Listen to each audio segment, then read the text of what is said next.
Indonesia में बेकाबू भीड़, संसद भवन समेत कई इमारतों में तोड़फोड़, राष्ट्रपति ने दी खुली छूट, सांसदों के आवास भत्ते पर बवाल। इंडोनेशिया में बेकाबू भीड़ ने संसद भवन में आग लगा दी। इससे कम से कम 3 लोगों की मौत हो गई, जबकि कई लोग घायल हो गए। इंडोनेशिया में सांसदों को मिलने वाले भारी भरकम भत्तों को लेकर जनता का गुस्सा सड़कों पर फूट पड़ा है। विरोध प्रदर्शनों ने कई शहरों में हिंसक रूप ले लिया है। गुस्साई भीड़ ने दक्षिण सुलावेसी प्रांत की राजधानी मकास्सर में संसद भवन में आग लगा दी।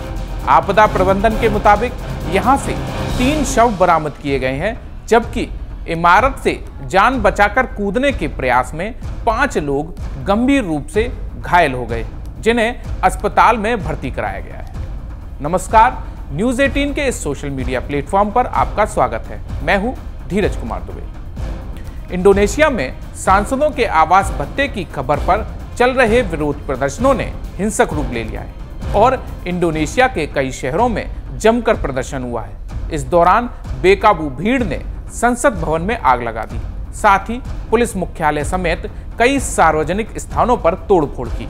पश्चिमी जावा के बांडुंग शहर में भी प्रदर्शनकारियों ने संसद को आग के हवाले कर दिया। हालांकि वहां किसी के हताहत होने की सूचना नहीं है। इंडोनेशिया के दूसरे सबसे बड़े शहर सुरबाया में भी प्रदर्शनकारियों ने पुलिस मुख्यालय पर धावा बोल दिया।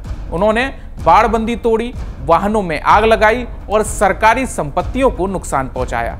हालांकि इंडोनेशिया की राजधानी जकार्ता में हालात धीरे धीरे सामान्य हो गए।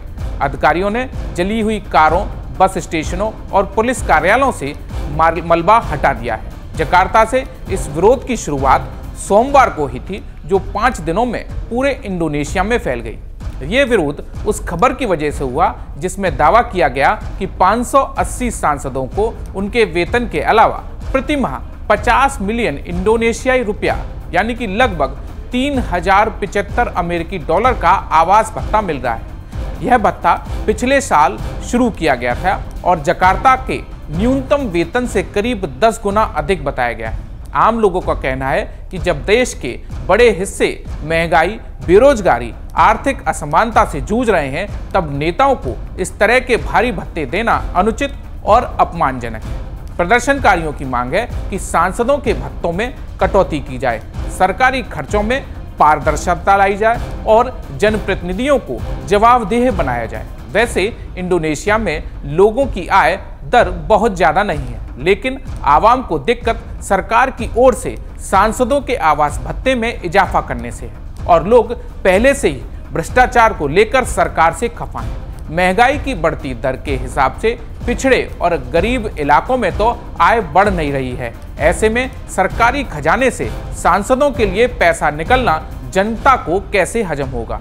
प्रतिमाह 50 मिलियन इंडोनेशियाई रुपए यानी कि लगभग 3075 अमेरिकी डॉलर देने की जो बात सामने आई है, अगर बात करें तो ये रकम जकार्ता में न्यूनतम मजदूरी से करीब 10 गुना ज्यादा है। गरीब पिछड़े इलाकों में लोगों की मासिक आय से ये रकम करीब 20 गुना ज्यादा है। ऐसे में लोगों का सड़कों पर उतरना लाजमी हो गया। लोग लंबे समय से इंडोनेशिया में महंगाई और कम वेतन से परेशान हैं। ऊपर से जब ये खबर आई कि सांसदों को हर महीने करीब 50 लाख रुपए इंडोनेशियाई रुपया मिलेगा आवास भत्ते के लिए, तो जनता का गुस्सा 7वें आसमान पर पहुंच गया।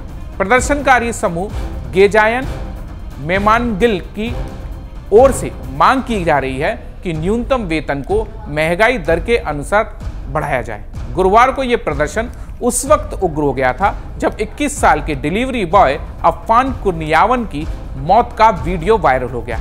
इस युवक की मौत पुलिस के वाहन से कुचलने से हुई थी। इस घटना के बाद प्रदर्शनकारियों ने कई शहरों में प्रदर्शन किए। इसमें जकार्ता, सोलो, जोक जकार्ता, सुरबाया, मडान और पापुआ शामिल हैं। इंडोनेशिया के राष्ट्रपति प्रबोवो सुबियांतो ने लोगों से शांति की अपील की है और उन्होंने वादा किया कि डिलीवरी बॉय कुर्नियावन की मौत की ट्रांसपेरेंट जांच की जाएगी। लेकिन विरोध का सिलसिला नहीं रुक रहा है। उन्होंने एजेंसियों और सुरक्षा बलों को हिंसक प्रदर्शनों को रोकने और शांति कायम करने के लिए ठोस कदम उठाने के निर्देश दिए। देश विदेश की खबरों के साथ जम्मू कश्मीर, लद्दाख और हिमाचल की खबरों के लिए सब्सक्राइब कीजिए। धन्यवाद।